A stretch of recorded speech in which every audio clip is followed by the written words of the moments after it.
Oke, kita coba praktek olah data menggunakan software Efuse.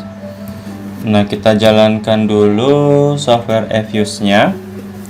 Boleh menggunakan versi berapa aja ya? Menggunakan versi 10, versi 11, 12, 13. Karena hasilnya sama aja.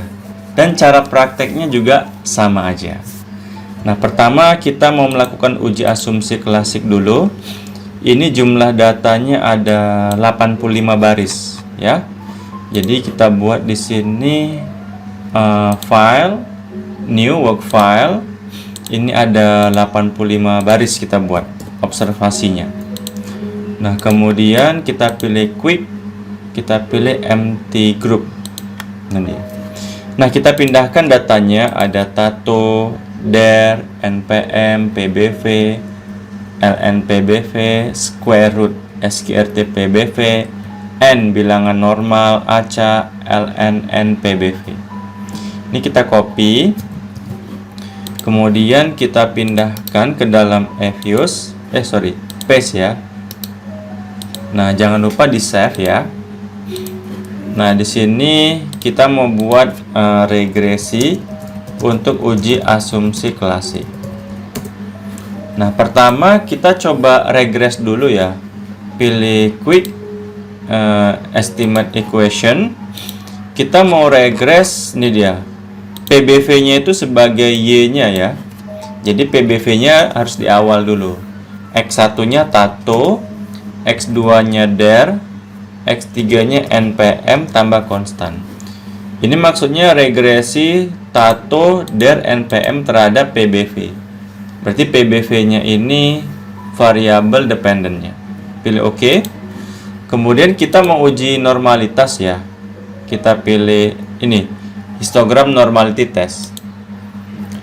Nah, kita bisa lihat nilai probability-nya. Ternyata tidak lolos normalitas ya. Nah, ini dia sebelum transformasi. Ternyata dia belum normal. Kenapa belum normal? Karena nilai probability-nya 0,0000. Berarti asumsi normalitas tidak dipenuhi. Kita bisa simpan outputnya, freeze. Kemudian kita close. Kita beri nama normalitas dari PBV. Nah, sekarang kita coba menggunakan data yang ditransformasi. Kita coba pakai data ln, transformasi ln, logaritma natural ya. Berarti ini tinggal kita tambah ln pbv, ini dia. Kemudian kita pilih OK, ln pbv ya. Kemudian coba kita uji normalitasnya. Nah, ternyata setelah ditransformasi ln dia normal. Itu dia. Jadi setelah ditransformasi dengan pendekatan logaritma natural, dia normal. Nilai probability-nya 0,509007. Asumsi normalitas dipenuhi. Tapi, ada tapinya. Hipotesisnya tidak ada yang berpengaruh. Tahu dari mana? Nah, ini dia. Jadi kita simpan dulu aja outputnya, freeze ya. Kita simpan, ini namanya normalitas ln pbv. Tahu dari mana nggak ada berpengaruhnya? Nah, ketika diregress ln pbv ini ya, oke. Nah, nilai probnya semua di atas 0,05. Kita pindahkan ya. Jadi kalau kita lihat ya nilai probnya, ini kita enter ke bawah aja dulu. Ternyata dia memang lolos normalitas ya kalau ditransformasi dengan logaritma natural. Tapi ternyata, nah ini nilai probnya, prob dari tato kan, nilai prob dari tato itu 0,9551, lebih besar daripada 0,05. Artinya apa? Tato tidak berpengaruh signifikan terhadap PBV. Nggak hanya tato, der juga nggak berpengaruh kan. Kalau kita pindahkan nih, kan si der-nya juga nggak berpengaruh. Propnya 0,3805, kan sama juga dengan NPM, juga nggak berpengaruh, 0,8238. Nah itu ya, jadi kita nggak usah menggunakan transformasi yang ln karena nggak ada yang berpengaruh. Coba kita pakai transformasi yang pendekatan SQRT ini ya, SQRT. Kita ganti ln-nya dihapus, SQRT ya. Kemudian oke, cek normalitasnya, normal nggak dia? Nggak normal juga, pakai transformasi SQRT. Kalau kita pakai SQRT dia juga nggak normal ya. Nilai propnya 0,00. Ini kita simpan dulu, freeze normalitas RT PBV. Nah harapan kita lah yang terakhir, transformasi LNN PBV, logaritma natural normal ya. Coba normal nggak dia? Ini kita ganti SQRT-nya dengan LNN PBV. Nah, cek normalitasnya. Nah, normal dia nih. Ternyata dia normal ya. Ini dia normal. Kita pindahkan dulu. Nilai propnya 0,827163 normal. Coba kita cek pengaruhnya ya. Ini normalitas LNN PBV. Nah kalau kita cek, ada nggak yang berpengaruh? Ada, tiga-tiganya berpengaruh ya. Tuh, kita lihat ya, nilai propnya bagus, nilai propnya bagus, semua di bawah 0,05. Nilai propnya dari Tato, Der sama NPM bagus ya. Semua nilai propnya di bawah 0,05, yang berarti berpengaruh. Nah, jadi kita pakai yang LNN PBV aja. Nah, kemudian kalau uji ini sebenarnya dari sini juga dapat untuk uji autokorelasinya. Ini uji autokorelasinya lolos ya. Uji autokorelasinya kita lihat Durbin Watson. Nilainya 1,937. Dia dikatakan lolos ya, nggak terkena permasalahan autokorelasi kalau nilai Durbin Watsonnya berada pada interval dari 1 sampai 3. 1,93 kan nilainya kan berada pada interval dari 1 sampai 3. Berarti dia lolos ya. Ini bisa kita simpan, freeze. Kita simpan aja untuk autokorelasi. Kemudian kalau ini untuk multicol ya, fifth-nya juga lolos ya. Kita lihat untuk fifth-nya itu yang di bagian center.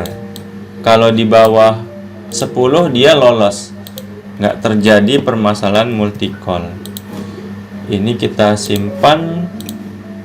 Nih uji multicol fifth.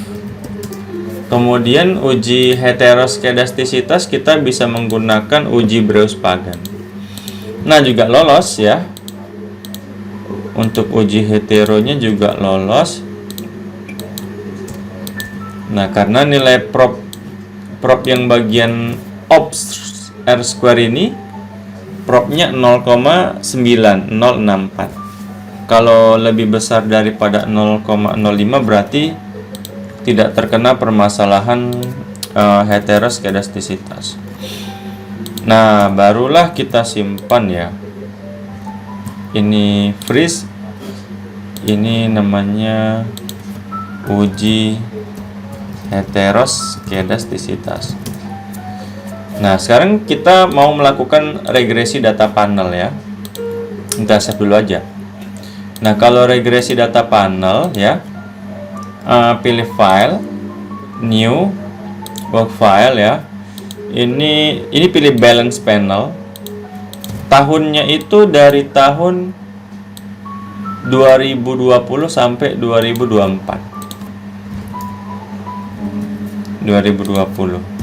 Nah, jumlah perusahaannya ada 17 perusahaan ya. Oke. Kemudian pilih quick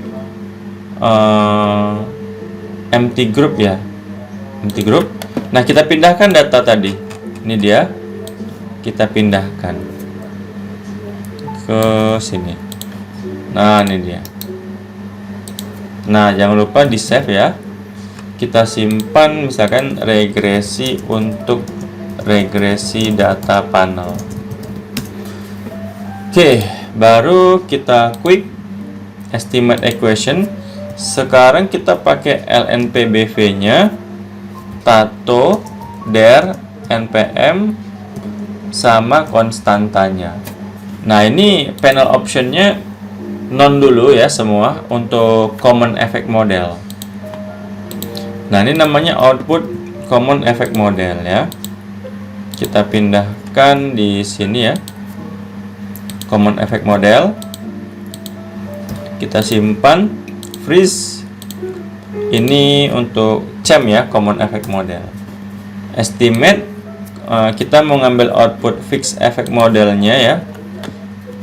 Ini untuk fixed effect modelnya, ini fixed effect FEM ya. Nah, fixed effect model kita pindahkan. Ini fixed effect model. Oke. Kemudian untuk random effect modelnya simpan dulu. Ini untuk output FEM. Untuk random effect modelnya random. Nah, ini random effect model. Kita pindahkan. Ini dia. Nah ya. Oke, kita simpan dulu, freeze, kita simpan. Ini RAM. Nah, sekarang lakukan uji cow dulu ya. Kalau uji cow kita ke fix dulu ya. Baru lakukan uji cow. Di sini uji cow-nya. Ini likelihood ratio. Ini namanya uji cow. Nah, ini uji cow-nya. Kita pindahkan di sini ya, uji cow. Kita simpan, outputnya freeze. Di sini namanya uji cow. Kemudian lakukan uji Hausman. Uji Hausman ya. Random dulu, balik ke random. Baru uji Hausman. Nah, ini uji Hausman. Kita balik ke sini. Nah, baru habis ini uji Lagrange. Ini kita simpan, freeze. Uji Hausman. Baru kita uji Lagrange. Kalau uji Lagrange kita close-kan aja dulu ya. Kita close-kan ya. Kita quick estimate LNNPBV, Tato, DER, NPM sama konstanta. Ini kan? Ini panel optionnya ya. Non ya, sebelum uji Hausman non. Nah, baru kita lakukan uji Lagrange. Nah, ini dia. Nah, kita ini nggak usah kita masukin. Kita menggunakan uji Lagrange Berspagan test ya. Ini dia. Exclude, berarti yang di checklist itu nggak termasuk. Nah, inilah dia uji Lagrange-nya. Kita pindahkan uji Lagrange-nya. Ini uji Lagrange. Nah, ini uji Lagrange-nya. Freeze. Ini uji Lagrange. Nah, sekarang kita coba interpretasi. Asumsi klasiknya udah lolos semua tadi ya. Kita mungkin interpretasi dimulai dari pemilihan modelnya aja, dari uji cow dulu aja. Nah, uji cow-nya. Nah, ini output uji cow. Kita tinggal pindahin ya kan. Saya udah buat formatnya. Kita mulai dari output uji cow aja. Ini uji cow ya. Nah, di uji cow ini kita dulu ya.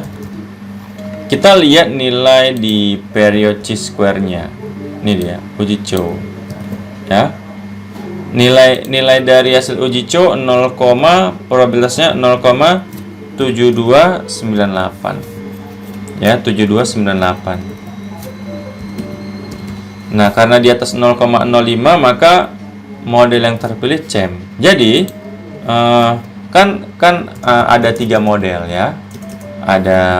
Ada model common effect model, model fixed effect model, model RAM ya, random. Uji pemilihan modelnya itu ada 3 juga, ada uji Chow, uji Hausmann, sama uji Lagrange. Oke ya. Sekarang kita ke uji Hausmann. Ini uji Hausmann-nya. Nah, kita lihat probability-nya dari uji Hausmann. Ini kita enter dulu. Nilai probability-nya 0,610. Ini enternya kita satu aja. 0,61. Karena di atas 0,05 ya, 61 ya, maka model yang terpilih adalah random. Nah, baru kita terakhir uji Lagrange ya. Uji Lagrange ini dia. Ini uji Lagrange, di bawahnya ini dia. Kita ambil yang ini, yang Breuil-Pagan ini aja dia. Uji Lagrange Breuil-Pagan. Pilih yang both ya, both. Ini uji Lagrange-nya. Uji Lagrange multiplier ya, uji Lagrange. Ini dia. Lagrange nih. Nah, di sini ya, kita lihat yang kolom both ya, yang dua-duanya ini. Both. Berdasarkan hasil uji Lagrange, nilai probabilitas pada baris Breuil-Pagan kolom both nilainya 0,0123. Karena lebih kecil daripada 0,05, maka model yang digunakan adalah random effect model. Nah, jadi model yang terpilih adalah model random dia. Nah, barulah kita ambil model terpilihnya, model random effect model. Kita ambil model random. Model randomnya, nah ini dia model random. Tinggal kita artikan, ini dia. Oke, nah ini nilai R-square-nya. Ini kita ambil yang di atas. Ini kita potong dulu tabelnya di sini. Oke, ini juga kita potong tabelnya. Sorry. Ini. Oke ya. Nah, pertama nilai R-square-nya adalah ini dia. 0,2059. R-square-nya 0,20, yang berarti artinya apa? Artinya Tato, DER sama NPM ya, secara simultan mampu mempengaruhi PBV sebesar 20,59% ya. Sisanya 79,41 ya, dipengaruhi oleh faktor yang lain. Tadi ya. Nah, sekarang prop F statistiknya untuk uji simultan 0,000301. 0,00301 lebih kecil daripada 0,05. Artinya Tato, DER sama NPM secara simultan berpengaruh terhadap PBV. Nah, baru kita bisa buat persamaan regresi data panelnya ya. Ini di sini ada PBV. Kemudian ini Tato. Ini DER ya. Tambah NPM ya. Tambah E. Ini persamaannya. Tinggal kita pindahkan di sini. Nah, ini dia. Kan? Nah, baru kita interpretasi hasilnya. Kita ambil di sini. Nah, ini dia. 3 ini aja. Sorry. Nih. Kan, kita bisa lihat. Ini berarti Tato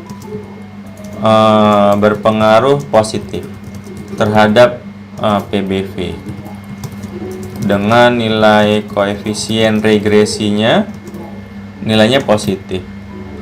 Tapi kalau DER dia berpengaruh negatif terhadap PBV-nya. Ini negatif ya.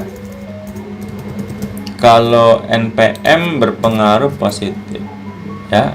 Dan dia signifikan. Dan signifikan dengan nilai probabilitas ya, prob di bawah 0,05.